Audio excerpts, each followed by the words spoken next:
বাচ্চা হারুন রশিদ তার আমলে একজন পাগল ছিল, আল্লাহ বলেছিল পাগল। পাগল সবাই পাগল বলে ডাকতো, কিন্তু সে দুনিয়ারই কোনো পাগল নয়, সে ছিল আল্লাহর পাগল। বুজুর্গ ছিল, সাধারণ জীবন ত্যাগ করে বনে জঙ্গলে থাকতো, রাস্তাঘাটে জিকির আজকারে থাকতো, আল্লাহ রাব্বুল আলামিনের দেরে থাকতো। পাগল পাগল। তো বাদশা হারুন রশিদ একবার তার স্ত্রী সহ জঙ্গলে গেলেন শিকারে। সেখানে যায় দেখলেন যে জঙ্গলের ভিতরে একটা পাহাড়ের উপরে পাগল বসে ঘর বানায়, মাটির ঘর বানায়। বাদশা জিজ্ঞেস করলো বাহলুল, বাদশা খুব চিনে বাহলুলকে, রাজ দরবারে প্রায় সে আসে। বাহলুল কি করতেছো? তোমার আর কোনো কাম নাই, এটাই তোমার বুজুর্গি, জঙ্গলের ভিতরে বসে ঘর বানাও, মাটির ঘর, বাচ্চারা খেলে। বাহলুল বলতেছে বাদশা, এটা সাধারণ ঘর না, এই ঘরের দাম 1 আনা। আর আশ্চর্যের বিষয় হলো সাধারণ ঘর না, তাহলে বিশেষ ঘর, দাম তো বেশি হওয়ার কথা, কিন্তু বাহলুল বলতেছে এটার দাম হলো 1 আনা। যে এই ঘর কিনবে সে জান্নাতে বাড়ি পাইবে, একটা মহল পাইবে। বাদশা কয় তোমার পাগলামি শেষ সীমায় পৌঁছে, তুমি পাগলের শেষ সীমায় পৌঁছে গেছো। এই বলে বাদশা চলে গেছে। চলে দেখেছে বাদশার সাথে ছিল তার স্ত্রী জুবাইদা। জুবাইদা বলতেছে বাদশা দাঁড়া, আমরা একটু সময় দেন। বাহলুলকে যে জিজ্ঞেস করতেছে, বাহলুল তোমার এই ঘর আমার কাছে বিক্রি করবা? হ্যাঁ, যে আগে কিনবে তার কাছে বিক্রি করবো, একটা ঘরে আছে, আর এর দাম 1 আনাই বেশি না। এই ঘর যে কিনবে জান্নাতে একটা বাড়ি পাবে, 1 আনা পাওয়া মুশকিল। তা খুব কষ্ট করে ওই বাদশার স্ত্রী জুবাইদা 1 আনা দিয়ে ওই ঘর কিনছে। দেখো ওই বুজুর্গ বলছে কিনছে, তার কাছে ভালো লাগছে, এটা কাজে আসুক বা না আসুক বাসায় এনে রেখে দিচ্ছে। যখন রাত্রি হলো,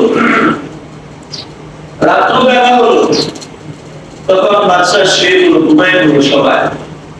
বাদশা স্বপ্নে দেখতেছে তার রাজ্যের ভিতরে সুন্দর একটা মহল, কাঁচ দ্বারা নির্মিত, বাইরে থেকে ভিতরে সবকিছু দেখা যায়, খুব মনোরম, খুবই সুন্দর। বর্তমানে কাঁচের ঘর হচ্ছে আমরা যেটা দেখি, এই ঘটনা প্রায় 1000 বছর আগে।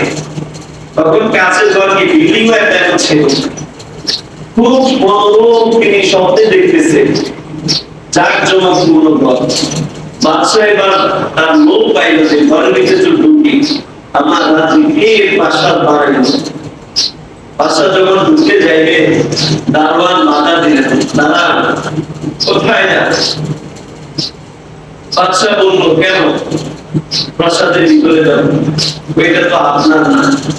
আমার, আমি তো এই এলাকার বাদশা, আমার কোথাও যাওয়ার অনুমতি লাগবে কিনা? না, এই ঘরে অনুমতি লাগবে। কার অনুমতি লাগবে? এই ঘরের মালিক কে? এটা আপনার স্ত্রী জুবাইদা। বাদশা এবার ঘুম থেকে রাত 2টায় বাদশা বুঝে গেল, আরে এটা তো সাধারণ ঘর না, এটা তো জান্নাতের ওই বালাখানা, যে বাহলুলে যেটা ভবিষ্যৎবাণী করছে। বাদশা আফসোস করতে লাগলো। পরের দিন সকালবেলায় দল দল নিয়ে বাহলুলে খুঁজতে লাগলো।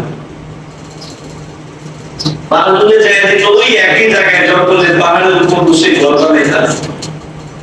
এবার বাহলুল আর বিজ্ঞাপন দেয় না, ডাকে না। বাদশা যাই বলতেছে, বাহলুল কি খবর? ভালো আছো? তোমার ঘর, এটা কিসের ঘর? কি করবা? বিক্রি করবো। দাম কত? আপনি কিনবেন? আপনি কিনতে পারবেন না। কত? না, পুরা পৃথিবী রাজত্ব, পুরা পৃথিবীর রাজত্ব এই ঘরের জন্য, যে এই ঘর নিব সে জান্নাতে বাড়ি পেল। তুমি তো কাউকে 1 আনা দিচ্ছ। বাহলুল বলতেছে বাদশা, কালকে যে বাড়ি বিক্রি হয়েছে এটা না দেখে বিশ্বাস করছে, না দেখে বিশ্বাসের মূল্য এক আনা দিয়ে খরিদ করছে জান্নাতে বাড়ি পাইছে। আর আপনি আজকে রাতে দেখে আসছেন, এটার মূল্য অনেক বেশি। সারা দুনিয়ার রাজত্ব এই প্রাসাদের মূল্য। তারা মুহাজিরিন, আমরা যে না দেখে জান্নাতকে বিশ্বাস করি, আল্লাহ রাব্বুল আলামিনকে বিশ্বাস করি, আমাদের মূল্যটাও তত বেশি।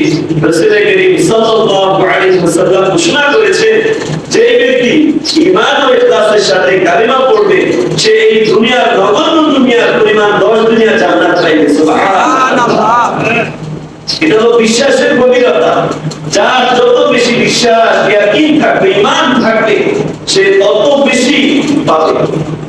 সুতরাং